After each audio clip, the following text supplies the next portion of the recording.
Hello friends, welcome back to delicious dishes. ഇന്ന് ഞാൻ വന്നിട്ടുള്ളത് വളരെ പെട്ടെന്ന് തയ്യാറാക്കാൻ പറ്റുള്ള ഒരു ഈവനിങ് സ്നാക്കിൻ്റെ റെസിപ്പിയാണ്. നമ്മുടെ വീട്ടിലുള്ള കുറച്ച് ചേരുവകൾ മാത്രമേ നമുക്കിതിന് ആവശ്യമുള്ളൂ കേട്ടോ. അപ്പോൾ ഞാൻ ആദ്യം തന്നെ 2 കപ്പ് ഗോതമ്പ് പൊടി എടുത്തിട്ടുണ്ട് കേട്ടോ. അതൊരു പാത്രത്തിലേക്ക് ഇട്ട് കൊടുത്തിട്ടുണ്ട്. അതിലേക്ക് ഞാനൊരു 1/4 കപ്പ് റവ കൂടി ചേർത്ത് കൊടുക്കുന്നുണ്ട്. ഇനി ഒരു ഫ്ലേവറിന് വേണ്ടിയിട്ട് ഒരു 3-4 ഏലക്കയുടെ ഉള്ളിലത്തെ കുരുവാണ് ഞാൻ ചേർത്ത് കൊടുക്കുന്നത്. ഇതിന് പകരം നിങ്ങൾക്ക് ഏലക്കായുടെ പൊടി ഉണ്ടെങ്കിൽ അത് ചേർത്ത് കൊടുത്താലും മതി. എന്തെങ്കിലും ഏലക്കായുടെ പൊടി ഇല്ലാത്തതുകൊണ്ടാണ് കേട്ടോ ഞാനിപ്പോൾ ഇങ്ങനെ ചേർത്ത് കൊടുത്തിട്ടുള്ളത്. ഇനി ഞാനിതിലേക്ക് 2 മുട്ട ഉടച്ച് വീഴ്ത്തുന്നുണ്ട് കേട്ടോ. അപ്പോൾ 3 മുട്ട വരെ ചേർത്ത് കൊടുക്കാം കേട്ടോ. അപ്പോൾ മുട്ട ചേർത്തുമ്പോൾ കുറച്ചും കൂടി ഒന്ന് സോഫ്റ്റ് ആയിട്ട് തോന്നും. ഇനി ഇതിലേക്ക് ആവശ്യമുള്ളത് 1.5 കപ്പ് തേങ്ങയാണ് കേട്ടോ ഞാൻ ചേർത്ത് കൊടുക്കുന്നത്. അപ്പോൾ തേങ്ങ ഒക്കെ നമ്മളുടെ ഇഷ്ടത്തിനനുസരിച്ച് ചേർത്ത് കൊടുക്കാം കേട്ടോ. അപ്പോൾ കുറച്ച് കൂടുതൽ ഇടുകയെന്നുണ്ടെങ്കിൽ ടേസ്റ്റ് ഉണ്ടാവും. നിങ്ങൾക്ക് തേങ്ങ അത്ര ഇഷ്ടമില്ല, താല്പര്യമില്ല എന്നുണ്ടെങ്കിൽ 1/2 കപ്പ് ചേർത്ത് കൊടുത്താലും മതി കേട്ടോ. അപ്പോൾ ഞാൻ അതുകൂടി ചേർത്തിട്ട് ഇതെല്ലാം കൂട്ടൊന്ന് മിക്സ് ചെയ്തെടുക്കുന്നുണ്ട് കേട്ടോ. മുട്ടയുടെ നനവിൽ നമുക്ക് ഈ മാവ് ഒന്ന് നനച്ചെടുക്കണം. മുട്ടയുടെ മിക്സ് എല്ലാ ഭാഗത്തേക്കും ആവുന്നത് പോലെ ഒന്ന് മിക്സ് ചെയ്തെടുക്കാം കേട്ടോ. നല്ലോണം ഒന്ന് മിക്സ് ചെയ്ത് യോജിപ്പിച്ചെടുക്കുമ്പോൾ ഇതാ ഈ ഒരു പരുവത്തിലായി കിട്ടും കേട്ടോ. ഞാനിതിലേക്ക് മധുരത്തിന് ആവശ്യത്തിനുള്ള പഞ്ചസാര കൂടി ചേർത്ത് കൊടുക്കുന്നുണ്ട് കേട്ടോ. ഇപ്പോൾ ഞാൻ 3 ടേബിൾ സ്പൂൺ പഞ്ചസാരയാണ് ചേർത്ത് കൊടുത്തിട്ടുള്ളത്.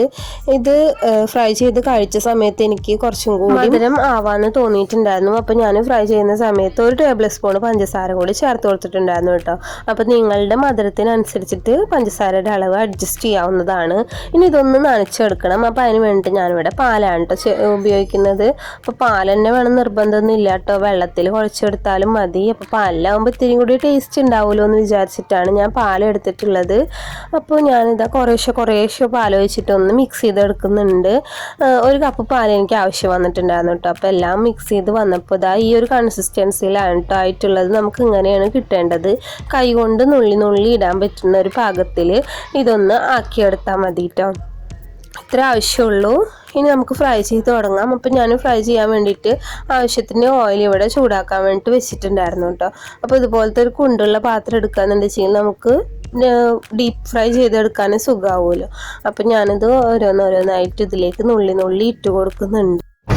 ഇതിൻ്റെ ഉൾഭാഗമൊക്കെ ഒന്ന് നല്ലോണം ഒന്ന് വെന്ത് വരണം കേട്ടോ. അപ്പോൾ ഇത് നമ്മൾ ഗോതമ്പാണ് യൂസ് ചെയ്തിട്ടുള്ളത്. അപ്പോൾ ഗോതമ്പിന് ഒരു വേവ് ഉണ്ടല്ലോ. അപ്പോൾ അതൊന്ന് വെന്ത് വരുന്നത് വരെ ഒന്ന് ഫ്രൈ ചെയ്തെടുക്കണം. അതുകൊണ്ട് തന്നെ തീ ഒന്ന് മീഡിയം ടു ലോ ഫ്ലെയിമിൽ വെക്കുന്നതായിരിക്കും കേട്ടോ നല്ലത്.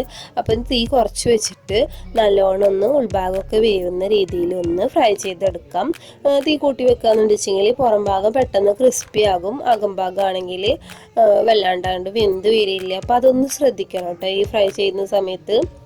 ഇത്ര ശ്രദ്ധിക്കാനുള്ളൂ. നമുക്ക് വളരെ പെട്ടെന്ന് തയ്യാറാക്കാൻ പറ്റിയിട്ടുള്ള ഒരു ഈസി ഈവനിങ് സ്നാക്കാണ് കേട്ടോ ഇത്. ഭാഗം ഒന്ന് മൊരിഞ്ഞ് വരുമ്പോൾ ഇത് കോരി മാറ്റാം കേട്ടോ. അതുപോലെ ബാക്കിയുള്ളത് മുഴുവനായിട്ടൊന്ന് ചെയ്തെടുക്കാം. ഇത്രയേ ഉള്ളൂ കേട്ടോ. ഈസി ആയിട്ടുള്ള നമ്മുടെ ഈവനിങ് സ്നാക്ക് ഇവിടെ റെഡി ആയിട്ടുണ്ട്. വൈകുന്നേരത്തെ ചായയുടെ കൂടെയൊക്കെ കഴിക്കാൻ പറ്റിയിട്ടുള്ള വളരെ ടേസ്റ്റി ആയിട്ടുള്ള റെസിപ്പി തന്നെയാണ് കേട്ടോ. നമുക്ക് വളരെ കുറച്ച് ഇൻഗ്രീഡിയൻസ് മാത്രമേ ഇതിന് വേണ്ടിയിട്ട് ആവശ്യമുള്ളൂ. അപ്പോൾ എല്ലാവരും ഒന്ന് ട്രൈ ചെയ്ത് നോക്കുക. അതിനുശേഷം നിങ്ങളുടെ വിലയേറിയ അഭിപ്രായങ്ങളൊക്കെ ഒന്ന് കമൻ്റ് ആയിട്ട് അറിയിക്കുക കേട്ടോ. വീഡിയോ ഇഷ്ടമായിട്ടുണ്ടെന്ന് വെച്ചെങ്കിൽ ലൈക്ക് ചെയ്യാൻ മറക്കരുത്. ഇഷ്ടപ്പെട്ടില്ല എന്ന് വെച്ചെങ്കിൽ ഡിസ്ലൈക്ക് ചെയ്യാനും മടി കാണിക്കേണ്ട കേട്ടോ. അതുപോലെ തന്നെ ഫ്രണ്ട്സിൻ്റെ ഫാമിലിക്ക് വേണ്ടിയിട്ടൊന്ന് ഷെയർ കൊടുക്കാനും കൂട്ടും മടി കാണിക്കേണ്ട കേട്ടോ.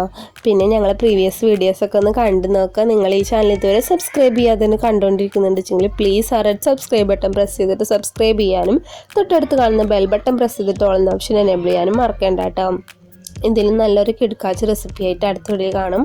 അപ്പോൾ അതിൻ്റെ നോട്ടിഫിക്കേഷൻ മിസ് ആവാണ്ടിരിക്കാൻ വേണ്ടിയിട്ട് ഓൾ എന്ന ഓപ്ഷൻ തന്നെ ഒന്ന് എനേബിൾ ചെയ്തിട്ടേ കിട്ടും. അപ്പോൾ അടുത്ത വീഡിയോ കാണാം. അതുവരേക്കും ബായ്.